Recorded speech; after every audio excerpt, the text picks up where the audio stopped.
एक अजीब चीज नोटिस की है मैंने।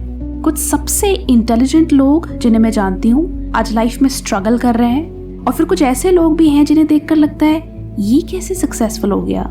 फिर रियलाइज होता है लाइफ सिर्फ इंटेलिजेंस या हार्डवर्क का गेम नहीं है। कभी कॉन्फिडेंस टैलेंट को हरा देता है, कभी कंसिस्टेंसी इंटेलिजेंस को हरा देती है, तो कभी नेटवर्किंग क्वालिफिकेशंस को हरा देते हैं। हम सोचते हैं कि जो सबसे स्मार्ट होगा वही सबसे आगे निकलेगा, लेकिन रियल लाइफ एग्जाम हॉल नहीं है। यहाँ अपॉर्चुनिटीज उन लोगों को मिलती हैं जो दिखते हैं, बोलते हैं, रिस्क लेते हैं और बार बार ट्राई करते हैं। और यहीं से शुरू होते हैं लाइफ के वो अनरिटन रूल्स, कुछ ऐसे हार्ड हिटिंग ट्रूथ्स जो कोई पॉडकास्ट या सेल्फ इंप्रूवमेंट बुक तुम्हें नहीं बताएगी। अगर तुम भी इस गेम में पीछे नहीं छूटना चाहते तो इन फैक्ट्स को जितनी जल्दी एक्सेप्ट कर लोगे, तुम्हारे लिए आगे का रास्ता उतना ही क्लियर होता जाएगा। These are 9 brutal facts you wish you knew sooner. So let's get started. Number 1. Most people don't hate their life enough to actually change it. Yes, stinging, right? लोग अक्सर अपनी लाइफ से फ्रस्ट्रेटेड तो होते हैं, लेकिन उनकी वो प्रॉब्लम इतनी बड़ी नहीं होती कि वो सच में अपना कंफर्ट जोन छोड़ दें। इसे कहते हैं कंफर्टेबल मिजरी। रोज सुबह उठना, वही बोरिंग रूटीन फॉलो करना और रात को दूसरों के सामने वेंट करना, ये एक लूप बन जाता है, क्योंकि चेंज लाने के लिए जो एफर्ट और रिस्क लेना पड़ता है वो सबके बस की बात नहीं है। फिर लोग सोचते हैं चलो छोड़ो, जैसा चल रहा है चलने दो। जब तक लाइफ एकदम एक्सट्रीम लेवल पर प्रॉब्लम्स ना दिखा दे या कोई बड़ा कैरेक्टर डेवलपमेंट वाला इवेंट ना हो, तब तक लोग कोई एक्शन नहीं लेते। क्योंकि जब तक तुम्हारी करंट लाइफ बस ठीक ठाक चल रही है, तुम्हारा दिमाग रिस्क लेने की जगह एडजस्टमेंट चूज करता है। इसे बहुत लोग फेल नहीं होते, वो बस सालों तक वहीं के वहीं रह जाते हैं। Number 2, the world respects proof not potential.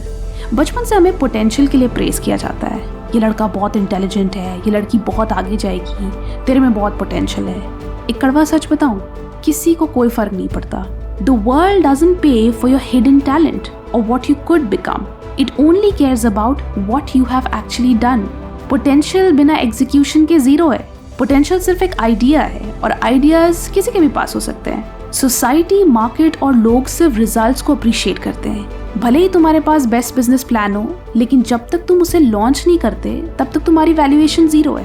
Potential सिर्फ एक उम्मीद है, और ये दुनिया उम्मीद पर नहीं चलती, नंबर्स और रिजल्ट्स पर चलती है।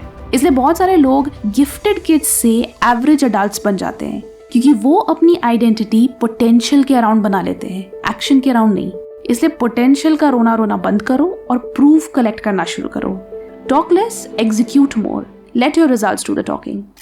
Number 3, people often clap for confidence more than intelligence. कभी किसी ऐसे इंसान को देखा है जो बिना सर पैर की बातें इतने कॉन्फिडेंस से बोलता है कि लोग इंप्रेस हो जाते हैं, और वहीं दूसरी तरफ कोई बहुत स्मार्ट इंसान डर डर के हेजिटेट करके अपना पॉइंट रखता है और लोग उसे इग्नोर कर देते हैं। See, confidence is the packaging and intelligence is the product. अगर पैकेजिंग खराब है ना, तो कोई प्रोडक्ट खोलकर देखने का कष्ट नहीं करेगा।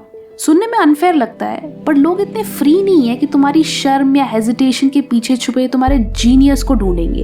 ह्यूमन साइकोलॉजी अजीब है। हम पहले परसीव करते हैं, बाद में एनालाइज। हम दिमाग से पहले आंखों और कानों से रिएक्ट करते हैं। जो दिखता है, जो बोलता है, लोग उसी पर ट्रस्ट करते हैं। एक एवरेज माइंड जो कॉन्फिडेंट है, वो हमेशा एक इनसिक्योर जीनियस पर भारी पड़ेगा, क्योंकि कॉन्फिडेंस से एक वाइब्रेशन आती है कि I know what I am doing, भले ही अंदर सब ब्लैंक हो। इंटेलिजेंस दिमाग में होती है, पर कॉन्फिडेंस स्टेज पर होता है, और दुनिया हमेशा स्टेज वाले के लिए ही ताली बजाती है। इसलिए सिर्फ अपने दिमाग को ट्रेन मत करो, अपनी वॉइस को भी ट्रेन करो। अपने टैलेंट को हेजिटेशन के पीछे छिपाना बंद करो। Stand straight, speak up and own the room, क्योंकि अगर तुम खुद पर डाउट करोगे, कोई और बाजी मार लेगा। You don't really know your self until life stops going your way.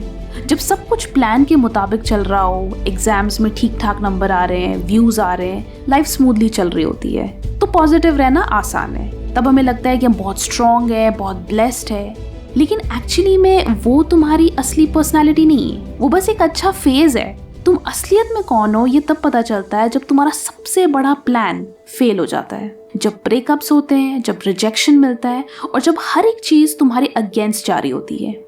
और ऐसे सिचुएशन में how do you react? Do you play the victim card और do you try to move ahead in life? जब तुम्हारा comfort छिन जाता है, तब तुम्हारे अंदर का असली इंसान बाहर आता है। तुम्हारा डर, तुम्हारा पेशेंस और तुम्हारी ट्रू रेजिलियंस देखने को मिलती है। इजी टाइम्स में कैरेक्टर बिल्ड नहीं होता, सिर्फ प्रिजर्व होता है। असली कैरेक्टर तब बनता है जब लाइफ तुम्हें नीचे गिराती है और तुम दोबारा खड़े होना सीखते हो।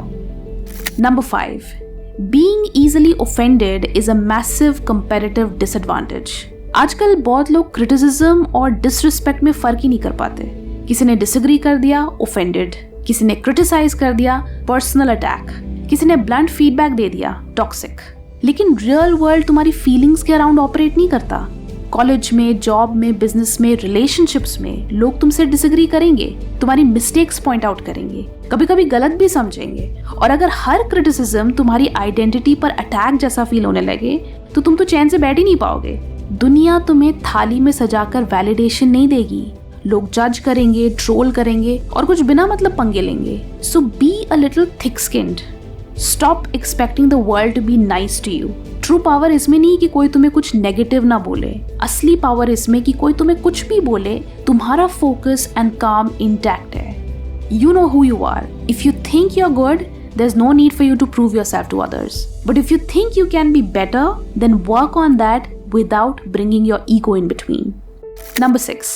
You are remembered for your rules broken, not the rules followed. बचपन से हमें एक ही चीज सिखाई जाती है, गुड बॉय गुड गर्ल बनो, चुपचाप लाइन में खड़े रहो, रूल्स फॉलो करो, सेफ खेलो। और इसका एंड रिजल्ट क्या होता है? तुम एक परफेक्ट ओबीडियंट सिस्टम का हिस्सा तो बन जाते हो, पर अब तुम कंप्लीटली इनविजिबल हो। लोग तुम्हें इजीली रिप्लेस कर सकते हैं और 2 दिन में भूल सकते हैं, क्योंकि रूल्स फॉलो करने वाले भीड़ का हिस्सा होते हैं और भीड़ की कोई फेस वैल्यू नहीं होती। चाहे तुम हिस्ट्री उठाकर देख लो या टॉप एंटरप्रेन्योर्स, विजनरीज या क्रिएटर्स को देख लो, किसी ने भी दुनिया को चेंज नहीं किया ये बोलकर कि मैंने सारे रूल्स परफेक्टली फॉलो किए। लोग उन्हें याद रखते हैं क्योंकि उन्होंने किसी न किसी एस्टैब्लिश नॉर्म को नो बोला। उन्होंने उन रूल्स को तोड़ा जो लोगों को रिस्ट्रिक्ट कर रहे थे। उन्होंने वो रास्ते चुने जिसके लिए सब उन्हें पागल बोल रहे थे। लेकिन एक मिनट, रूल्स ब्रेक करने का मतलब बदतमीजी करना या लॉ तोड़ना नहीं है। इसका मतलब है उस बोरिंग एवरेज मेंटालिटी को तोड़ना जो कहती है कि ये काम तो हमेशा से ऐसे होता है। अगर आप वही सोच रहे हो जो सब सोच रहे हैं तो आप एक बहुत अच्छे रूल फॉलोअर हो, but soon you will be forgotten. Originality हमेशा थोड़े से रिबेलियन से आती है। स्टैंड आउट करने के लिए पहले फिट इन करने की आदत को छोड़ना पड़ेगा। Number 7. If you look for permission before you run, you'll spend your whole life standing at the starting line. मैं ये जॉब छोड़कर बिजनेस करना चाहता हूँ, तुझे क्या लगता है? Is it risky? यार मैं एक नया चैनल शुरू करना चाहती हूँ, तुझे क्या लगता है लोग क्या सोचेंगे? हमारी सबसे बड़ी प्रॉब्लम पता है क्या है? हम हर छोटे बड़े डिसीजंस के लिए दुनिया से अप्रूवल मांगते हैं। हम चाहते हैं कि कोई आए, हमारे सर पर हाथ रखे और हमें ग्रीन सिग्नल दे दे कि हाँ भाई ये आइडिया 1 नंबर है, 100% काम करेगा। पर जब तुम हर स्टेप पर लोगों का वैलिडेशन ढूंढते हो ना, तो तुम अपनी लाइफ की स्टीयरिंग व्हील किसी और के हाथ में दे रहे हो। और लोग पता है क्या करेंगे? वो तुम्हें हमेशा सेफ खेलने के लिए ही बोलेंगे। और सही भी है, कोई तुम्हें रिस्क लेने के लिए क्यों बोलेगा? The only way you will know for sure if the idea is worth it is when you actually execute it. अगर तुम वेट कर रहे हो कि जब सारे डाउट्स खत्म हो जाएंगे, जब बिल्कुल परफेक्ट सिचुएशन होगी, तब तुम अपना पहला मूव लोगे, तो आई एम सॉरी, तुम कभी शुरू ही नहीं कर पाओगे। तुम उसी स्टार्टिंग लाइन पर खड़े खड़े बूढ़े हो जाओगे और बाकी लोग तुमसे आगे निकल जाएंगे। एग्जीक्यूशन हमेशा वैलिडेशन से बड़ा होता है। किसी के येस या ग्रीन सिग्नल का वेट मत करो, जस्ट डू इट ऑलरेडी। क्योंकि failing at things is also part of success. जब तुम साइकिल चलाना सीख रहे थे, तुम गिरे थे। जब तुम चलना सीख रहे थे, तब भी तुम गिरे थे। लाइफ की हर स्किल ट्रायल एंड एरर से ही आई है। सिर्फ अडल्टहुड में आकर हम अचानक एक्सपेक्ट करने लगते हैं कि हम पहली बार में सब कुछ सही कर लेंगे। और इसी एक्सपेक्टेशन की वजह से बहुत लोग स्टार्ट ही नहीं करते। उन्हें फेलियर से ज्यादा फेलियर का लेबल डराता है। लोग हंसेंगे, जज करेंगे। लेकिन सच बताऊं, हर सक्सेसफुल इंसान की लाइफ में फेलियर्स की लिस्ट उसकी अचीवमेंट्स की लिस्ट से ज्यादा लंबी होती है। सक्सेसफुल लोग फेलियर को फीडबैक की तरह लेते हैं। और जब तुम फेलियर को अपनी आइडेंटिटी की जगह अपनी एजुकेशन बना लेते हो, तब रियल ग्रोथ होती है। Number 9. The world will happily waste your time for profit. तुमने किसी काम से फोन उठाया और 2 घंटे रील स्क्रॉल करने में चले गए। नुकसान किसका हुआ?